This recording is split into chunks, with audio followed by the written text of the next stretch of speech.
तत्सत। श्री गणेशाय नमः। श्रीमद् भागवत महापुराणम स्कंद 11। परिचय। स्कंद 11 में 31 अध्याय हैं। इन अध्यायों में राजा जनक व 9 योगियों के संवादों का वर्णन मिलता है। साथ ही इसी स्कंद में यदुवंश के संहार का विश्लेषण किया गया है। ओम नमो भगवते वासुदेवाय। अध्याय 28। परमार्थ निरूपण। भगवान श्री कृष्ण कहते हैं, उद्धव जी, यद्यपि व्यवहार में पुरुष और प्रकृति, दृष्टा और दृश्य के भेद से 2 प्रकार का जगत जान पड़ता है, तथापि परमार्थ दृष्टि से देखने पर यह सब एक अधिष्ठान स्वरूप ही है। इसलिए किसी के शांत, घोर और मूढ़ स्वभाव तथा उनके अनुसार कर्मों की न स्तुति करनी चाहिए और न निंदा। सर्वदा अद्वैत दृष्टि रखनी चाहिए। जो पुरुष दूसरों के स्वभाव और उनके कर्मों की प्रशंसा अथवा निंदा करते हैं, वे शीघ्र ही अपने यथार्थ परमार्थ साधन से च्युत हो जाते हैं, क्योंकि साधन तो द्वैत के अभिनिवेश का, उसके प्रति सत्यत्व बुद्धि का निषेध करता है, और प्रशंसा तथा निंदा उसकी सत्यता के भ्रम को और भी दृढ़ करती है। उद्धव जी, सभी इंद्रियां राजस अहंकार के कार्य हैं।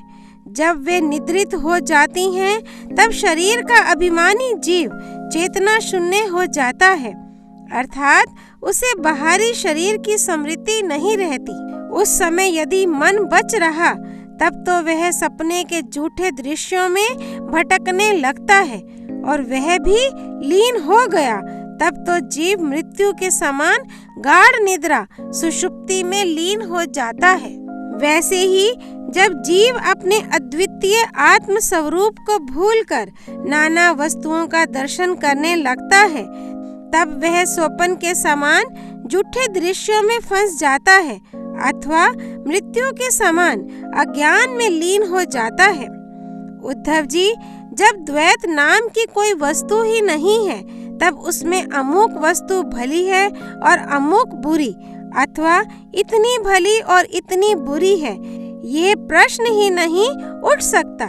विश्व की सभी वस्तुएं वाणी से कही जा सकती हैं, अथवा मन से सोची जा सकती हैं। इसलिए दृश्य एवं अनित्य होने के कारण उनका मिथ्यात्व तो स्पष्ट ही है। परछाई, प्रतिध्वनि और सिप्पी आदि में चांदी आदि के आभास यद्यपि हैं, तो सर्वथा मिथ्या, परंतु उनके द्वारा मनुष्य के हृदय में भय, कंप आदि का संचार हो जाता है। वैसे ही देहादि सभी वस्तुएं हैं तो सर्वथा मिथ्या ही, परंतु जब तक ज्ञान के द्वारा इनकी असत्यता का बोध नहीं हो जाता, इनकी आत्यंतिक निवृत्ति नहीं हो जाती, तब तक ये भी अज्ञानियों को भयभीत करती रहती हैं। उद्धव जी, जो कुछ प्रत्यक्ष या परोक्ष वस्तु है, वह आत्मा ही है, वही सर्वशक्तिमान भी है। जो कुछ विश्व सृष्टि प्रतीत हो रही है, इसका वह निमित्त कारण तो है ही, उपादान कारण भी है, अर्थात वही विश्व बनता है और वही बनाता भी है, वही रक्षक है और रक्षित भी वही है। सर्वात्मा भगवान ही इसका संहार करते हैं, और जिसका संहार होता है वह भी वे ही हैं। अवश्य ही व्यवहार दृष्टि से देखने पर आत्मा इस विश्व से भिन्न है, परंतु आत्म दृष्टि से उसके अतिरिक्त और कोई वस्तु ही नहीं है।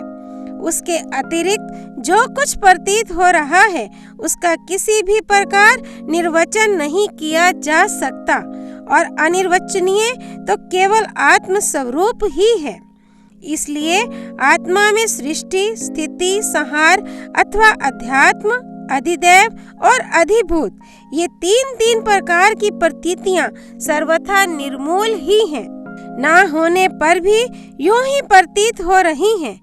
ये सत्व, रज और तम के कारण प्रतीत होने वाली दृष्टा, दर्शन, दृश्य आदि की त्रिविधता माया का खेल है। उद्धव जी, तुमसे मैंने ज्ञान और विज्ञान की उत्तम स्थिति का वर्णन किया है। जो पुरुष मेरे इन वचनों का रहस्य जान लेता है, वह ना तो किसी की प्रशंसा करता है और ना निंदा। वह जगत में सूर्य के समान समभाव से विचरता रहता है। प्रत्यक्ष, अनुमान, शास्त्र और आत्मानुभूति आदि सभी प्रमाणों से यह सिद्ध है कि यह जगत उत्पत्ति विनाशशील होने के कारण अनित्य एवं असत्य है। यह बात जानकर जगत में असंग भाव से विचरना चाहिए।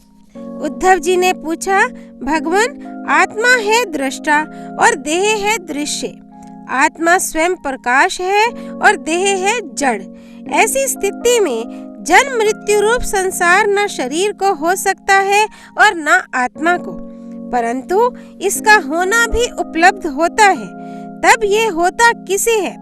आत्मा तो अविनाशी, प्राकृत, अप्राकृत, गुणों से रहित, शुद्ध, स्वयं प्रकाश और सभी प्रकार के आवरणों से रहित है, तथा शरीर विनाशी, सगुण, अशुद्ध, प्रकाश्य और आवृत है। आत्मा अग्नि के समान प्रकाशमान है तो शरीर काठ की तरह अचेतन। फिर यह जन्म मृत्यु रूप संसार है किसे? भगवान श्री कृष्ण ने कहा, वस्तुतः प्रिय उद्धव, संसार का अस्तित्व नहीं है, तथापि जब तक देह, इंद्रिय और प्राणों के साथ आत्मा की संबंध भ्रांति है, तब तक अविवेकी पुरुष को वह सत्य सा स्फुरित होता है। जैसे स्वप्न में अनेकों विपत्तियां आती हैं, पर वास्तव में वे हैं नहीं, फिर भी स्वप्न टूटने तक उनका अस्तित्व नहीं मिटता। वैसे ही संसार के ना होने पर भी जो उसमें प्रतीत होने वाले विषयों का चिंतन करते रहते हैं, उनके जन्म मृत्यु रूप संसार की निवृत्ति नहीं होती।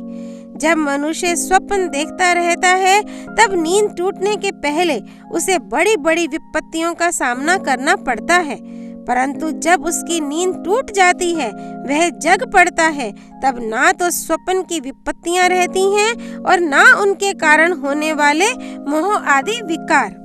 उद्धव जी, अहंकार ही शोक, हर्ष, भय, क्रोध, लोभ, मोह, स्पृहा और जन्म मृत्यु का शिकार बनता है। आत्मा से तो इनका कोई संबंध ही नहीं है। उद्धव जी, देह, इंद्रिय, प्राण और मन में स्थित आत्मा ही जब उनका अभिमान कर बैठता है, उन्हें अपना स्वरूप मान लेता है, तब उसका नाम जीव हो जाता है। उस सूक्ष्म अति सूक्ष्म आत्मा की मूर्ति है गुण और कर्मों का बना हुआ लिंग शरीर। उसे ही कहीं सूत्रात्मा कहा जाता है और कहीं महत्त्व। उसके और भी बहुत से नाम हैं। वही काल रूप परमेश्वर के अधीन होकर जन्म मृत्यु रूप संसार में इधर उधर भटकता रहता है। वास्तव में मन, वाणी, प्राण और शरीर अहंकार के ही कार्य हैं। यह है तो निर्मूल, परंतु देवता, मनुष्य आदि अनेक रूपों में इसी की प्रतीति होती है। मननशील पुरुष उपासना की शान पर चढ़ाकर ज्ञान की तलवार को अत्यंत तीखी बना लेता है और उसके द्वारा देहाभिमान का, अहंकार का मूलोच्छेद करके पृथ्वी में निर्द्वंद्व होकर विचरता है। फिर उसमें किसी प्रकार की आशा तृष्णा नहीं रहती। आत्मा और अनात्मा के स्वरूप को पृथक पृथक भली भांति समझ लेना ही ज्ञान है, क्योंकि विवेक होते ही द्वैत का अस्तित्व मिट जाता है। उसका साधन है तपस्या के द्वारा हृदय को शुद्ध करके वेदादि शास्त्रों का श्रवण करना। इनके अतिरिक्त श्रवणानुकूल युक्तियां, महापुरुषों के उपदेश और इन दोनों से अविरुद्ध स्वानुभूति भी प्रमाण है। सबका सार यही निकलता है कि इस संसार के आदि में जो था तथा अंत में जो रहेगा, जो इसका मूल कारण और प्रकाशक है, वही अद्वितीय उपाधि शून्य परमात्मा बीच में भी है। उसके अतिरिक्त और कोई वस्तु नहीं है। उद्धव जी, सोने से कंगन, कुंडल आदि बहुत से आभूषण बनते हैं, परंतु जब वे गहने नहीं बने थे तब भी सोना था और जब नहीं रहेंगे तब भी सोना रहेगा। इसलिए जब बीच में उसके कंगन कुंडल आदि अनेकों नाम रख कर व्यवहार करते हैं तब भी वह सोना ही है। ठीक ऐसे ही जगत का आदि अंत और मध्य मैं ही हूँ। वास्तव में मैं ही सत्य तत्व हूँ। भाई उद्धव, मन की 3 अवस्थाएं होती हैं, जागृत, स्वप्न और सुषुप्ति। इन अवस्थाओं के कारण 3 ही गुण हैं, सत्व, रज और तम। और जगत के 3 भेद हैं, अध्यात्म, इंद्रियां, अधिभूत, पृथ्व्यादि और अधिदैव, कर्ता। ये सभी त्रिविद्याएं जिसकी सत्ता से सत्य के समान प्रतीत होती हैं और समाधि आदि में यह त्रिविधता न रहने पर भी जिसकी सत्ता बनी रहती है, वह तुरीय तत्व इन तीनों से परे और इनमें अनुगत चौथा ब्रह्म तत्व ही सत्य है, जो उत्पत्ति से पहले नहीं था और प्रलय के पश्चात भी नहीं रहेगा। ऐसा समझना चाहिए कि बीच में भी वह है नहीं, केवल कल्पना मात्र, नाम मात्र ही है। यह निश्चित सत्य है कि जो पदार्थ जिससे बनता है और जिसके द्वारा प्रकाशित होता है वही उसका वास्तविक स्वरूप है, वही उसकी परमार्थ सत्ता है। यह मेरा दृढ़ निश्चय है। यह जो विकारमयी राजस सृष्टि है, ये ना होने पर भी दिख रही है, यह स्वयं प्रकाश ब्रह्म ही है। इसलिए इंद्रिय, विषय, मन और पंचभूतादि जितने चित्र विचित्र नाम रूप हैं, उनके रूप में ब्रह्म ही प्रतीत हो रहा है। ब्रह्म विचार के साधन है श्रवण, मनन, निधिध्यासन और स्वानुभूति। उनमें सहायक हैं आत्मज्ञानी गुरुदेव। इनके द्वारा विचार करके स्पष्ट रूप से देहादि अनात्म पदार्थों का निषेध कर देना चाहिए। इस प्रकार निषेध के द्वारा आत्म विषयक संदेहों को छिन्न भिन्न करके अपने अनंत स्वरूप आत्मा में ही मगन हो जाए और सब प्रकार की विषय वासनाओं से रहित हो जाए। निषेध करने की प्रक्रिया ये है कि पृथ्वी का विकार होने के कारण शरीर आत्मा नहीं है। इंद्रिय, उनके अधिष्ठात्री देवता, प्राण, वायु, जल, अग्नि एवं मन भी आत्मा नहीं है, क्योंकि इनका धारण पोषण शरीर के समान ही अन्न के द्वारा होता है।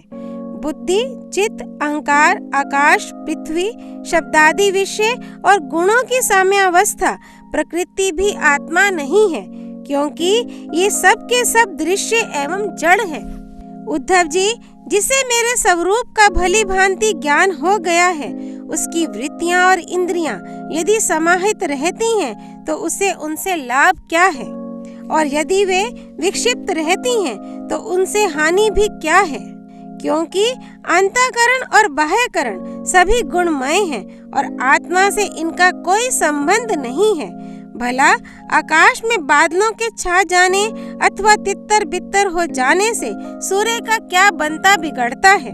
जैसे वायु आकाश को सुखा नहीं सकती, आग जला नहीं सकती, जल भिगो नहीं सकता, धूल धुएं मटमैला नहीं कर सकते और ऋतुओं के गुण गर्मी सर्दी आदि उसे प्रभावित नहीं कर सकते, क्योंकि ये सब आने जाने वाले क्षणिक भाव हैं और आकाश इन सब का एक रस अधिष्ठान है। वैसे ही सत्वगुण, रजोगुण और तमोगुण की वृत्तियां तथा कर्म अविनाशी आत्मा का स्पर्श नहीं कर पाते, वह तो इनसे सर्वथा परे है। इनके द्वारा तो केवल वही संसार में भटकता है जो इनमें अहंकार कर बैठता है। उद्धव जी, ऐसा होने पर भी तब तक इन माया निर्मित गुणों और उनके कार्यों का संग सर्वथा त्याग देना चाहिए, जब तक मेरे सुदृढ़ भक्ति योग के द्वारा मन का रजोगुण रूप मल एकदम निकल ना जाए। उद्धव जी, जैसे भली भांति चिकित्सा ना करने पर रोग का समूल नाश नहीं होता, वह बार बार उभर कर मनुष्य को सताया करता है, वैसे ही जिस मन की वासनाएं और कर्मों के संस्कार मिट नहीं गए हैं, जो स्त्री पुत्र आदि में आसक्त हैं, वह बार बार अधूरे योगी को वेदता रहता है और उसे कई बार योग भ्रष्ट भी कर देता है। देवताओं के द्वारा प्रेरित शिष्य पुत्र आदि के द्वारा किए हुए विघ्नों से यदि कदाचित अधूरा योगी मार्गच्युत हो जाए तो भी वह अपने पूर्वाभ्यास के कारण पुनः योगाभ्यास में ही लग जाता है। कर्म आदि में उसकी प्रवृत्ति नहीं होती। उद्धव जी, जीव संस्कार आदि से प्रेरित होकर जन्म से लेकर मृत्यु पर्यंत कर्म में ही लगा रहता है और उनमें इष्ट अनिष्ट बुद्धि करके हर्ष विषाद आदि विकारों को प्राप्त होता रहता है। परंतु जो तत्व का साक्षात्कार कर लेता है वह प्रकृति में स्थित रहने पर भी, संस्कारानुसार कर्म होते रहने पर भी उनमें इष्ट अनिष्ट बुद्धि करके हर्ष विषाद आदि विकारों से युक्त नहीं होता, क्योंकि आनंद स्वरूप आत्मा के साक्षात्कार से उसकी संसार संबंधी सभी आशा तृष्णाएं पहले ही नष्ट हो चुकी होती हैं। जो अपने स्वरूप में स्थित हो गया है उसे इस बात का भी पता नहीं रहता कि शरीर खड़ा है या बैठा, चल रहा है या सो रहा है, मलमूत्र त्याग रहा है, भोजन कर रहा है अथवा और कोई स्वाभाविक कर्म कर रहा है, क्योंकि उसकी वृत्ति तो आत्म स्वरूप में स्थित ब्रह्माकार रहती है।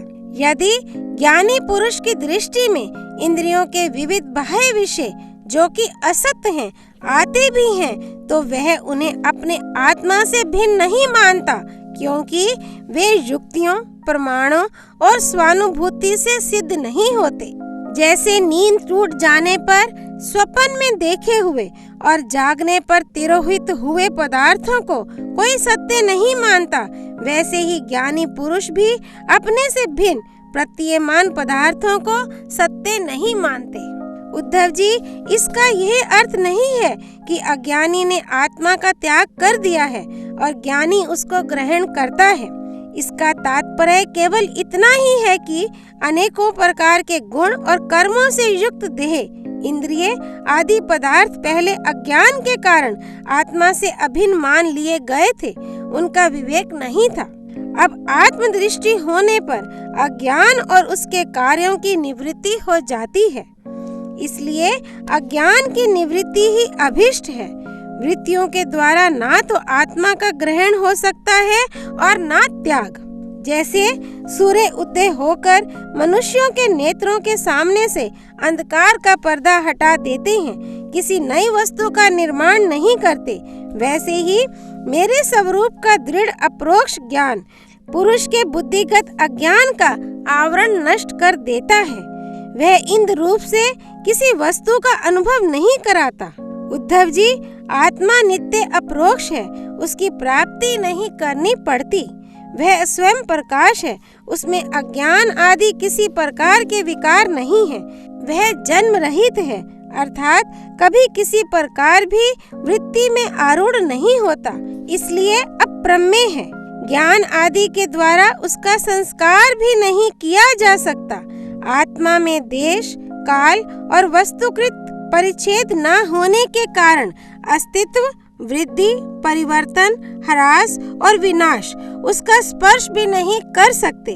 सबकी और सब प्रकार की अनुभूतियां आत्म स्वरूप ही हैं। जब मन और वाणी आत्मा को अपना अविषय समझकर निवृत्त हो जाते हैं, तब वही सजातीय, विजातीय और स्वगत भेद से शून्य एक अद्वितीय रह जाता है।